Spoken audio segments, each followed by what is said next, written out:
halfway. Junior's been doing it with a little tube, but now we're gonna take out the pump. Nice. This thing's like a boat. Can't wait till it's out of my house. Hope there's nothing in there like the Loch Ness Monster.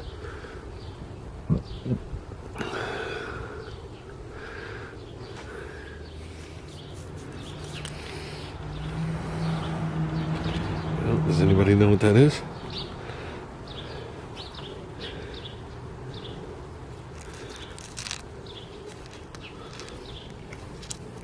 Got to pick the leaves out. That's the starting of a real rock background. So that's pretty cool. Pretty cool. There's something about it that makes me hungry. Looks like chocolate chip ice cream to me. So, oh man, things are heavy. I don't think you guys could see. I just cut this edge. Go around here.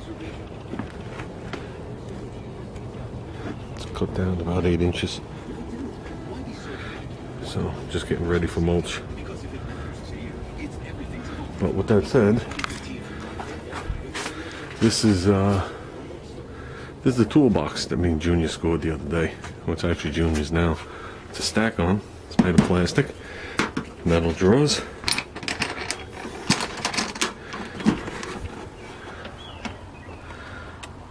Wound up giving him $5 for it. Didn't come with this. This was a separate purchase from somebody else. 32-ounce ball peen hammer. Got it for Junior for $3. No more claw hammers. This is some of the stuff he's already started to organize and take it out. It was full of miscellaneous sockets, and I saw cheap handles, what I saw, and a load of extensions. And as I started to look through it, I started to see Husky ones in here. So I said to myself, oh, okay. Well, Husky's not that bad. His set is Husky. So I figured $5, I'd take the chance. So in here, as you can see, there's a load of sockets. Got the deep ones, 1/2 inch deep. Got a brake spoon. A cheapy 3/8 handle. A cheapy 1/4 inch handle with a fine tooth. This thing looks like a Craftsman, but it's not. Okay. A punch. A couple other punches. Nice little 1/4 inch to 3/8 adapter. That's always nice to have. There was other adapters in here, 1/2 to 3/8 and stuff like that. Like I said, he started to move the stuff out of here. Came with 3 long bits. There's 1. There's 2. There's 3. Came with a drill chuck. Came with a hammer drill bit. Came with this big auger thing. A couple of jigsaw blades. A file. A couple Allen keys. Another little punch. Oops. Hitting these little tangy things. Yeah, that's separate. Came with a bent extension. But it came with a 1/2 inch extension, a couple of 1/4 inches, some 3/8, another 3/8, one up there, another 1/2 inch. Spark plug sockets. He pulled out a complete set of whatchamacallit, 3/8 short Huskies and a complete set of 1/4 inch Huskies. So that was a good score for $5. Here's a 3/8 to 1/4 adapter. So we did good. He doesn't need the case. He just wants to organize some of his own tools besides portable tools in his box behind me. So that was a total of $5.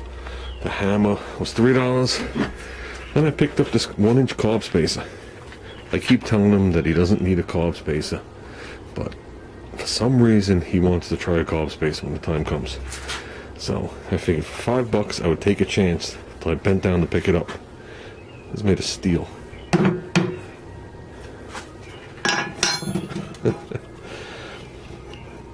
Looks like a nice piece. I mean, obviously you wouldn't use it on this intake, but I've never seen a carb spacer made of steel. It was either cut with a plasma cutter, a really nice one, or some kind of water jet.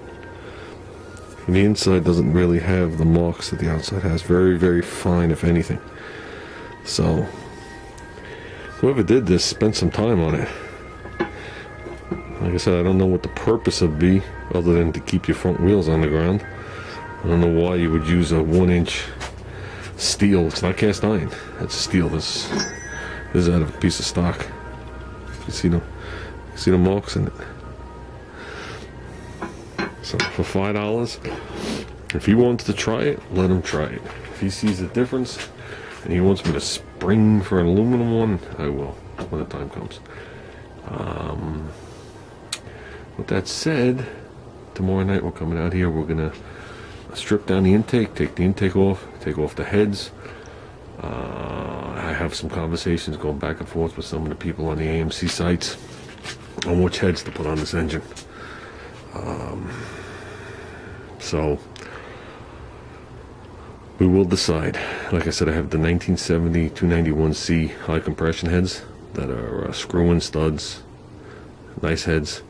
Then I have the 1974, which are the same size valves, same flow, same everything, except the chamber is 10 cc's bigger and it has bridge type rockers.